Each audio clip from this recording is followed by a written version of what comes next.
guys, welcome to Revas Arts. நான் ரேவதி சிவகுமார். இன்னைக்கு நம்ம சேனல்ல சிம்பிளான ஒரு ஆயில் பேஸ்டல் டிராயிங் தான் பண்ண போறோம். இது செய்யறதுக்காக நான் பேப்பர் எடுக்கல. அன்ரூல்டு நோட் இருக்கும் இல்லையா, அந்த நோட் நான் எடுத்திருக்கேன். நீங்க பண்ண போற டிராயிங்ல செல்ஃப் மார்ஜின் வேணும் அப்படின்னு நினைச்சீங்கன்னா மட்டும் இந்த ஓரங்கள்ல பூராத்துலயும் எந்த அளவுக்கு நம்ம டேப் போட்டு போறோமோ அந்த அளவுக்கு வேக்ஸோ அல்லது ஒயிட் கலர் ஆயில் பேஸ்டல்ஸோ அல்லது ஒயிட் கலர் க்ரையான்ஸோ யூஸ் பண்ணி இதில் வந்து மார்ஜின் மாதிரி நீங்கள் வந்து ஃபுல்லாக அப்ளை பண்ணிவிட்டு அதுக்கு மேலே செல்லோ டேப்போ அல்லது மாஸ்கிங் டேப்போ ஒட்டிடுங்க. இது நோட்டுங்கிறதுனால மாஸ்கிங் டேப் போடுறது கொஞ்சம் கஷ்டமாக தான் இருக்கும். ஆனால் வந்து ஒட்டிட்டோம் அப்படின்னா நம்மளோட டிராயிங்கை முடிச்சுட்டு பார்க்கும்போது ரொம்பவே நல்லாயிருக்கும். வேக்ஸோ அல்லது இந்த மாதிரி க்ரையான்ஸோ எதுவுமே யூஸ் பண்ணாமல் அப்படியே நம்ம பேப்பர் மேலே டேப் போட்டணும் அப்படின்னா திரும்பவும் பிரிக்கிறதுக்கு வந்து ரொம்ப கஷ்டமாக இருக்கும். பேப்பர் கூட சம்டைம்ஸ் கிழிஞ்சிரும். White colour oil pastels use பண்ணி ஃபஸ்ட்டு சர்க்கிள் ஷேப்பில் நான் வரைஞ்சிக்கிட்டேன். நிலா வரைகிறதுக்காக தான் இந்த மாதிரி செஞ்சுருக்கேன். அதுக்கப்புறம் வந்து லைட் ப்ளூ கலரில் ஆயில் பேஸ்டல்ஸ் யூஸ் பண்ணிட்டு அதை சுற்றியும் நான் வந்து இந்த மாதிரி கொஞ்சம் அதிகமாக சர்க்கிள் ஷேப்பில் வரைஞ்சி விட்டுக்கிறேன்.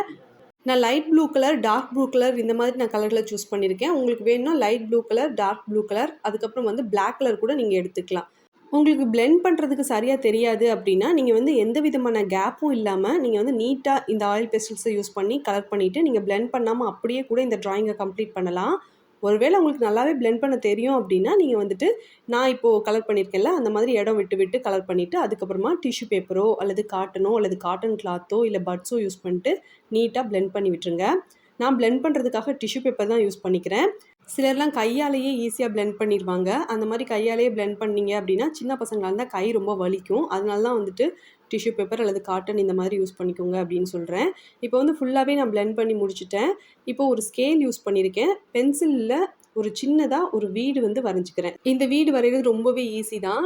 நான் இந்த டிராயிங் பண்ணுறதுக்காக சாதாரண பென்சில் தான் யூஸ் பண்ணியிருக்கேன். ஒருவேளை உங்ககிட்ட 10B அல்லது 8B கிராஃபிக் பென்சில் இருந்தாலோ அல்லது சார்கோல் பென்சில் இருந்துச்சு அப்படின்னாலோ இல்லைனா பாலிக்ரோம் பென்சில் பிளாக் கலரில் வச்சுருந்தீங்க அப்படின்னாலும் அதை யூஸ் பண்ணியே இந்த டிராயிங்கை நீங்கள் கம்ப்ளீட் பண்ணலாம். நான் அக்ரலிக் பெயிண்ட் கொடுக்க போகிறதுனால சாதாரண பென்சில் யூஸ் பண்ணி வரைஞ்சிருக்கேன். இப்போது அந்த வீடுக்கு பக்கத்துலேயே ஸ்ட்ரைட்டாக ஒரு லைன் வரைஞ்சிருக்கேன். இப்போது அதுக்கு மேல் பக்கமாக ஒரு லைன் வரைஞ்சிக்கிறேன். இந்த வீட்டுக்கு பக்கத்தில் ஒரு லைட் இருக்கிற மாதிரி வரைய போகிறேன். அதுக்காக தான் இந்த மாதிரி லைன்லாம் போட்டுட்ருக்கேன். இப்படி லைன் போடும்போது நீங்கள் டபுள் லைனாக போட்டுக்கணும். அந்த டபுள் லைனுக்குள்ளேயே நம்ம வந்து கலர் பண்ணிக்கலாம்.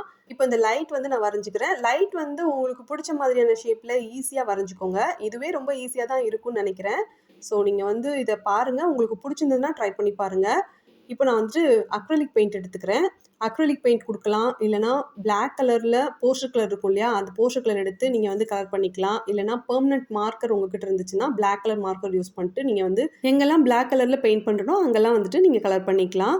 இப்போது இந்த மாதிரி நான் வீட்டுக்கு ஃபுல்லாகவே பிளாக் கலர் கொடுத்துக்கிறேன். அதுக்கப்புறம் இந்த ஜன்னல் இருக்கு இல்லையா, ஜன்னலுக்கு நம்ம வரைஞ்சிருந்ததுக்கு உள்பக்கம் மட்டும் நான் வந்து கலர் பண்ண போகிறது கிடையாது.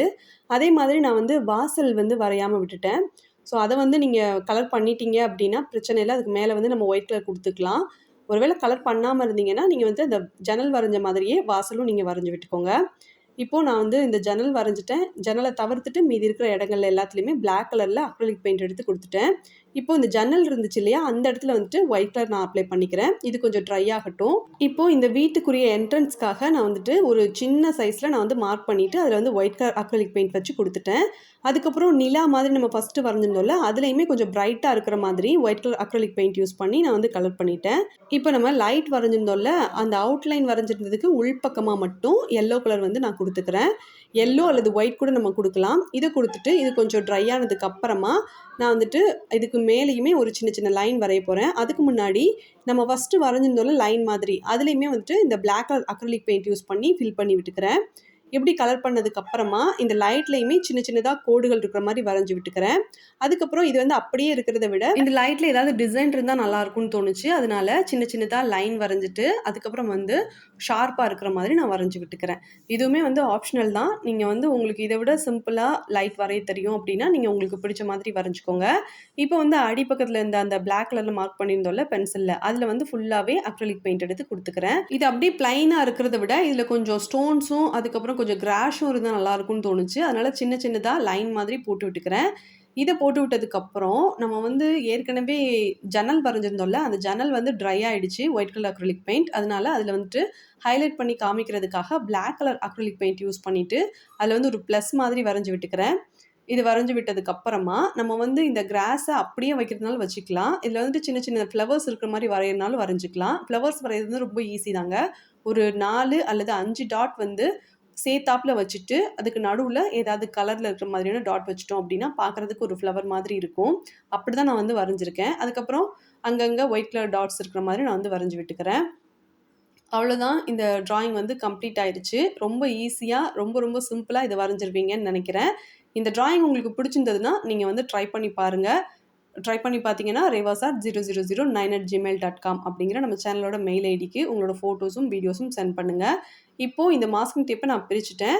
இந்த மாஸ்கிங் டேப்ப பிரிக்கும்போது எனக்கு கொஞ்சம் ஈஸியா தான் இருந்துச்சு. ஏன்னா, நம்ம வந்து ஃபர்ஸ்ட்டே நம்ம சொன்ன மாதிரி ஆயில் பேஸ்டல்ஸ் அப்ளை பண்ணியிருந்தேன் இல்லையா? அதனால. ஒருவேளை இது கஷ்டமா இருக்கிற மாரி தோணுச்சுன்னா, நீங்க வந்துட்டு இந்த மாரி செல்ஃப் மார்ஜின்க்காக எதுவும் பண்ணாம, ஜஸ்ட் வந்து ஒரு பென்சில் யூஸ் பண்ணி மார்ஜின் வரைஞ்சுட்டு, அதுக்கப்புறம் கூட நீங்க படம் வரைஞ்சுக்கலாம். இந்த டிராயிங் உங்களுக்கு பிடிச்சிருந்துச்சுன்னா, வீடியோக்கு லைக் பண்ணுங்க. உங்க ஃப்ரெண்ட்ஸுக்கும் ஷேர் பண்ணுங்க. இது எப்படி இருக்குன்றத கமெண்ட்ல சொல்லுங்க. தேங்க்ஸ் ஃபார் வாட்சிங்.